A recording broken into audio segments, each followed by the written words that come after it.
No man should carve runes unless he can read them well. Many a man have gone astray around those dark letters. Hey there, you beautiful heathen. Welcome to I Was Initiations. I'm your host, Matt Sargent. Thanks for tuning in today. Today we're going to be talking about carving runes, carving your own rune set. I highly encourage anyone who wants to use the runes for divination purposes or magical practices of other sorts to carve their own rune set. It's fairly simple. A lot of people get hung up in the how do I carve them, what do I use, etc. And we're going to cover all that. We're going to cover what kind of media to use, what kind of ritual to use. Do you blood them? Do you not blood them? All that great stuff. So let's get to it. So if you do what modern heathens do and you jump online and hit up the old Google search, because that's the best occult library ever, right? But when you look on Google, you're going to find a lot of different sites claiming that you need to carve your runes on the wood from a fruit tree. One website was claiming that historically, fruit-bearing trees such as apple, cherry, peach, pear, and apricot were used. Most of those trees don't grow in Scandinavia. So is that what the ancients were using, the arch-heathens were using to carve their runes? I don't think so.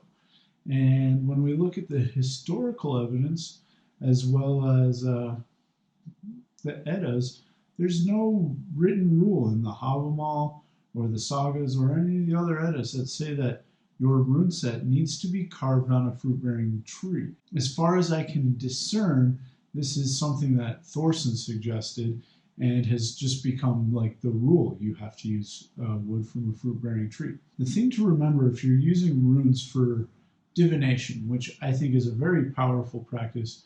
I do rune readings for myself, my family, frequently. I do them for clients professionally. Reading runes for divination is a very modern practice, maybe 40 years old. And I'm not saying that it's not valid, and I'm not saying that since it's modern, there is no validity to it.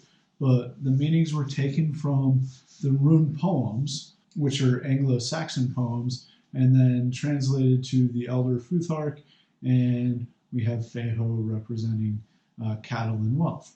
And yeah, when I do readings and Feho comes up, oftentimes it is in respect to a short-term boost in finances, and that's awesome, that's great, and it works.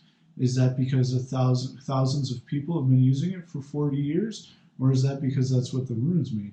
That's not really sure, but when we look at the historical use of the poems, it's more like when I teach my child the alphabet and I'm saying A, apple, B, banana, C, cow, and be as if, 10,000 years from now, someone finding the alphabet that we use now and all of a sudden ascribing the meaning of A as apple. And well, that's not necessarily the case. And the Futhark was an alphabet. Was it used magically? Definitely. Does it have great potential as a divinatory tool? I believe so. I'm not saying it doesn't, but so that leads me to believe when you are picking out a media to carve your runes, use what calls to you. However, consider the magin that is inherent in that, or the might, the power that is inherent in that substance, and how that substance was acquired. My personal rune set that I use currently is a set carved from antler. I love these runes. I've also used a set carved from birch. They were a great set too. Birch is not a fruit-bearing tree.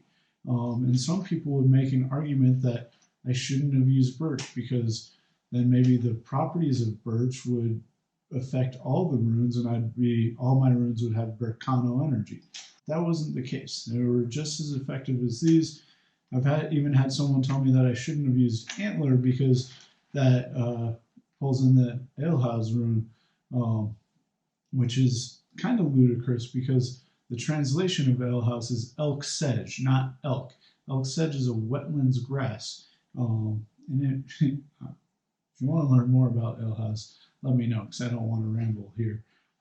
But it is not antler.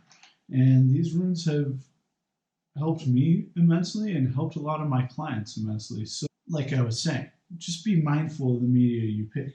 I've also heard that you shouldn't use rock because rock is extremely ancient, and there's a good argument that, rock is all of Ymir's bones, or Ymir's bones became the rocks of Midgard here.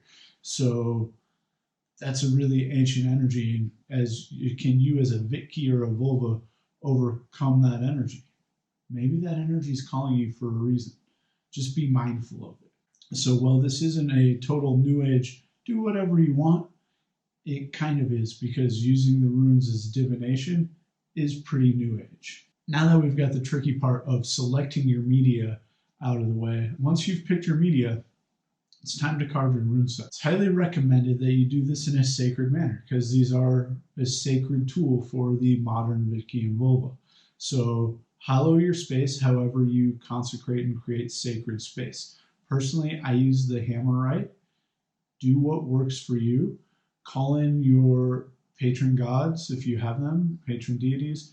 I definitely recommend invoking Odin, offering a gift to him, since Odin is the father of the runes, or the discoverer of the runes, not the father. He discovered them and blessed mankind with them. Give thanks to him and ask him to be there to guide you as you carve the runes. And then you're going to carve the runes. A lot of people suggest chanting the rune in Galdr. That works. That's what I've done with some rune sets. Personally, as my practice has evolved, I've started reciting the rune poem as I carve that rune, because to me that invokes more of that rune's energy. One, I'm saying it. Two, I'm reciting an ancient poem about that rune, and to me that makes it more powerful. Try both. Carve 2 sets. Let me know what happened. Then when you're done, the big debate, do you blood the runes? I do. I don't use a lot of blood. I put a couple drops into a red paint, and then I paint the runes with that red paint. So it all gets an infusion of my blood, and then the sympathetic magic of using red, which is, the color of blood. But there is some of my blood in there. I'm not going out and collecting a vial of my blood to paint my rune set. There's a great video done by Erith Harriger. You can check it out here. There will be a link in the show notes about blooding them. The one thing that I would like to add to that is he talks about blood could be translated as painting the runes. Well, historically, if you didn't know, a lot of the times when you got red paint, it was from butchering a cow, because paint is basically a pigment and an adhesive, and you mix the two together and you get paint. Well, when you butcher a cow, you can get adhesive from the bones and hooves, and, well, the blood is the pigment. And that's where barn red comes from. Red is actually a terrible color for a barn. However, it was a cheap, easy way to obtain paint. So that's why barns are historically painted red. Did you know that? Learn all sorts of useful things here. Infusing the runes with your own magic and some of your own blood, to me, makes a much more powerful rune set than merely painting them red. And that's it. If you followed these steps, you have your own pristine set of runes ready to go cast magic or read the runes for yourself and your king.